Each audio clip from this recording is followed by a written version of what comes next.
नमस्ते, अस्सलाम वालेकुम। कैसे हैं आप सब? उम्मीद करती हूँ आप सब लोग ठीक है, अपने अपने लाइफ में खुश हैं। तो एक छोटा सा मैसेज मैं देना चाहती हूँ। साल ख़त्म होने को आया है, आज है 30 दिसंबर। आई डोंट नो आप लोग कब देखेंगे ये वीडियो। तो नया साल आने में बस एक दिन की गैप है, बस एक ही दिन बाकी है और नया साल आने वाला है। इस साल मैंने बहुत कुछ लेसन्स लर्न किए। डेफिनेटली आप लोगों ने भी बहुत कुछ लेसन्स लर्न किए होंगे। बताइएगा ज़रूर कमेंट करके कि आपने कौन से लेसन्स लर्न किए। मैंने जो सबसे बड़ा सीख इस साल सीखा है वो है अपना डर का सामना करना, अपने फियर्स का सामना करना। डर से कभी भी मत भागिएगा। ये सुना मैंने था, लेकिन खुद ने मैंने ये एक्सपीरियंस किया है। तो अपने डर का सामना मैंने किया है इस साल, और साथ ही साथ मैंने ये जाना है कि ईश्वर एक्चुअल में क्या होता है, ईश्वर एक्चुअल में क्या होते हैं।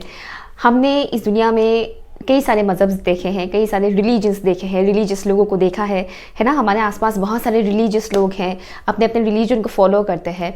लेकिन एक्चुअल में भगवान क्या होते हैं, एक्चुअल में अल्लाह क्या होते हैं, वो जो डिवाइन एनर्जी क्या होता है, वो मैंने इस साल बहुत ही गहराई से एक्सपीरियंस किया है। अगर कभी मुझे लगा तो मैं शेयर कर दूंगी, कभी अगर मुझे लगा तो, क्योंकि मुझे लगता है अभी भी बहुत कुछ एक्सपीरियंस करना बाकी है, ये तो कुछ भी नहीं है। लेकिन 2023 में मैंने कुछ ऐसे एक्सपीरियंसेस किए हैं जो मैं लफ्ज़ों में नहीं बता सकती। मतलब इस तरह से वीडियो में बताना इतना सिंपल नहीं है। तो मैं इतना ही कहूँगी कि अगर आपके मन में कभी भी किसी भी रिलीजन के बारे में कुछ भी गलत फीलिंग्स आया हो, या फिर किसी भी अदर रिलीजन के भगवान के बारे में, गॉड के बारे में, अल्लाह के बारे में कुछ भी अगर नेगेटिव थॉट्स आया है, या फिर आपने कभी बोला भी है, तो उसके लिए फॉरगिवनेस डेफिनेटली मांगिएगा, ऊपर वाले से माफ़ी ज़रूर मांगिएगा, क्योंकि हम सब एक है, ठीक है। ऊपर वाला एक ही है, वो अलग अलग नहीं है। मैं बचपन से इस बात को मानती आई हूँ, ठीक है। हालांकि मैं एक मुस्लिम फैमिली में बड़ी हुई हूँ, तो बट मेरा मेंटालिटी थोड़ा डिफरेंट है। बचपन से ही काफ़ी डिफरेंट था। मेरे घर वालों से मेरी मेंटालिटी मैच नहीं होता था, और मैं हमेशा से ये मानती थी कि सब एक ही है, ऊपर वाला ना सब एक ही है। बचपन से ही माइथोलॉजिकल सीरीज़ देखना मुझे बहुत पसंद आता था, लाइक रामायण हो गया, महाभारत हो गया, फिर बाइबल नहीं, जीसस क्राइस्ट का भी एक सीरियल आता था, वो भी मैं देखती थी। बहुत छोटी थी तब, मैं स्कूल भी नहीं जाती थी, मैं देखती थी।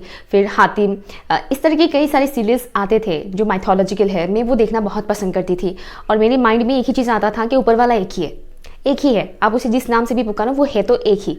लेकिन जब तक आप इस चीज़ को खुद एक्सपीरियंस नहीं करोगे, तब तक आपको वो बिलीव करना थोड़ा मुश्किल होगा। थोड़ा सा ही वो डाउट ज़रूर रहेगा कि ये लोग जो मानते हैं, ये लोग जिनको मानते हैं, क्या वाकई में ये है, क्या वाकई में ये एग्जिस्ट करते हैं, क्या वाकई में ये सब सच है या अंधविश्वास है। इस तरीके की थॉट्स मेरे भी एक दो बार आए थे पहले, कि ये लोग जो इतना कुछ ये सब मान रहे हैं, क्या ये वाकई में सच है, या फिर ये सिर्फ मिथ है, सिर्फ वहम है, या भ्रम है, लोगों का अंधविश्वास है। लेकिन होता है, कुछ अंधविश्वास भी है उसमें, ऐसा नहीं कि नहीं है, लेकिन बहुत कुछ चीज़ें सच है। एस्ट्रल ट्रैवल के दौरान 2022 से मेरा एस्ट्रल ट्रैवल स्टार्ट हो चुका था। तो 2023 में एस्ट्रल ट्रैवल के दौरान मैंने जो चीज़ें एक्सपीरियंस किए हैं, बोलने में मुझे थोड़ा दिक्कत हो रहा है, क्योंकि मैं मतलब रोना आ रहा है, कुछ ऐसा फील कर रही हूँ मैं बस इतना ही बोलूँगी कि वो बस एक ही है। आप उसे जिस नाम से भी पुकारें, ऊपर वाला, आप उन्हें शिवा बोले, कृष्णा बोले, दुर्गा माँ बोले, माँ काली बोले, जीसस क्राइस्ट बोले, अल्लाह बोले, वाहिगुरु बोले, या फिर साईं बाबा बोले, आप उन्हें जिस नाम से भी पुकार सकते हैं। लेकिन मैं अपने चैनल में उन डिवाइन एनर्जीज़ की वीडियोस ज़्यादा बनाती हूँ जिनके साथ मैं कनेक्टेड फील करती हूँ, एंड जिनके साथ मेरा कनेक्शन हुआ है। 2023 में जिन डिवाइन एनर्जीज़ के साथ मैं कनेक्ट हो पाई हूँ, जिन्होंने मुझे कनेक्ट किया है, ऐसा नहीं कि मैं खुद जाकर इनके साथ कनेक्ट होती हूँ, उनके साथ कनेक्ट होती हूँ, अपने से खुद ने मैंने चूज़ किया है, ऐसा नहीं है, ऐसा बिल्कुल भी नहीं है। डिवाइन एनर्जीज हमें खुद चूज़ करते हैं, हम उन्हें चूज़ नहीं करते। अगर किसी पर्टिकुलर गॉड गॉडेसेस की तरफ आपका खिंचाव बहुत ज़्यादा हो रहा है, तो ये मत सोचिएगा कि ये आपने उनको चूज़ किया है, नहीं, उन्होंने आपको चूज़ किया है, उन्होंने आपको चूज़ किया है। दैट्स वाई आपका उनकी तरफ खिंचाव बढ़ रहा है, चाहे वो अदर रिलीजन के ही क्यों ना हो। ओके, तो होता तो वो एक ही है, बस उनके डिफरेंट फॉर्म्स होते हैं। आपको जिसमें कंफर्टेबल फील होता है, आप उस हिसाब से उन्हें मान सकते हैं, मगर वो है एक ही। उस डिवाइन एनर्जी तक पहुंचने के लिए कई सारे दरवाजे ऊपर वाले ने खोल कर रखा हुआ है। आपको अपनी पसंद का दरवाज़ा चूज़ करना है, और उधर से ही आपको वहाँ तक जाना है, एनलाइटनमेंट होना है। अगर आप स्पिरिचुअल हैं, और अगर आप स्पिरिचुअलिटी में और आगे बढ़ना चाहते हैं, तो अपने मन में जितना भी जो भी गंदगी है उसे साफ़ करें। बस मैं इतना ही बोलूँगी कि कुछ भी नेगेटिविटी नहीं रखें अपने मन में। स्पेशली हम जो इस दुनिया में कई सारे लोगों से मिलते हैं, जहाँ पर हमारा कई सारे लोगों के साथ कार्मिक बॉन्डिंग बन जाता है ना, कार्मिक टाइज होते हैं, पास्ट लाइफ का भी इस लाइफ टाइम का भी कार्मिक टाइज आ ही जाते हैं, जिस वजह से हम बोलते हैं ना ये कार्मिक है, ये कार्मिक है, मोस्टली सुनते हैं आप लोग टैरो रीडिंग में। तो ये जो कार्मिक बंधन जो बनते हैं इस दौरान हमारा उस सामने वाले इंसान के लिए दिल में बहुत नफरत पैदा होने लग जाता है, हम उस इंसान को क्रिटिसाइज़ करने लग जाते हैं, जज करने लग जाते हैं, नफरत ऑटोमेटिकली बढ़ता जाता है, ये ह्यूमन नेचर है। बट जैसे जैसे आप स्पिरिचुअलिटी में ग्रो करते जाएंगे आपको समझ में आएगा कि ये सब कुछ एक माया है, एक माया जाल है। ये भी आप लोगों ने कहीं ना कहीं सुना ही होगा कि ये दुनिया एक माया जाल है, एक माया नगरी है, ये सुना होगा। लेकिन जब आप इस चीज़ को फुल्ली एक्सपीरियंस करेंगे तब आपको पता चलेगा कि वाकई में ये एक माया जाल ही है।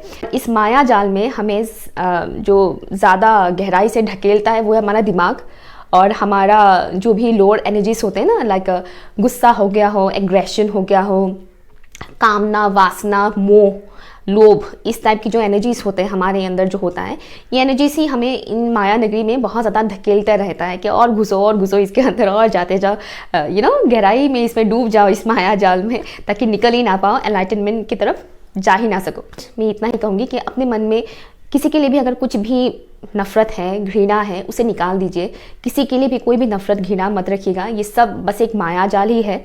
हमें लेसन सिखाया जा रहा है, बेसिकली हम सोल्स इसीलिए इस दुनिया में आए हैं ताकि हम लेसन सीख सकें, जिससे हमारा सोल ग्रोथ हो सके, हम एनलाइटनमेंट की तरफ आगे बढ़ सकें।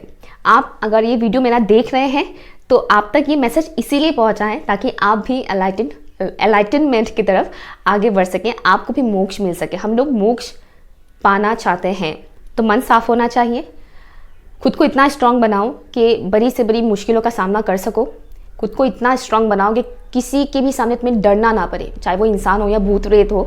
हाँ, ईश्वर के अलावा किसी के लिए भी अपने मन में भय ना रखो, डर मत रखो। इनफैक्ट ईश्वर से भी डरना नहीं चाहिए, ईश्वर कोई भयंकर चीज़ नहीं है, ऊपर वाला डिवाइन कोई भयंकर चीज़ नहीं है, बस ये है कि उनकी तरफ से बनाया हुआ कुछ पर्टिकुलर रूल्स होते हैं, उसे फॉलो करना है, दैट्स इट। बस वही बात है। और आप लोगों का बहुत बहुत शुक्रिया, जितने भी व्यूअर्स ने मेरे चैनल के साथ अपना कनेक्शन बनाए रखा है, आप सबका बहुत बहुत शुक्रिया। सब्सक्राइबर्स तो कई सारे हैं लेकिन देखने वाले लोग काफ़ी कम हैं, और आप लोग मेरी चैनल के साथ बने हुए हैं, मेरी वीडियो देख रहे हैं, उसके लिए आप सबका बहुत बहुत शुक्रिया। 2024 में भी इसी तरह से अपना कनेक्शन बनाए रखिएगा। मैं जितना हो सके उतना अच्छी वीडियोस लाने की कोशिश करती रहूँगी। आप लोग अपना एक्सपीरियंस भी शेयर कीजिएगा कमेंट सेक्शन में, और किन टॉपिक्स के ऊपर आप वीडियो चाहते हैं, रीडिंग चाहते हैं, वो भी मुझे बताइएगा ज़रूर।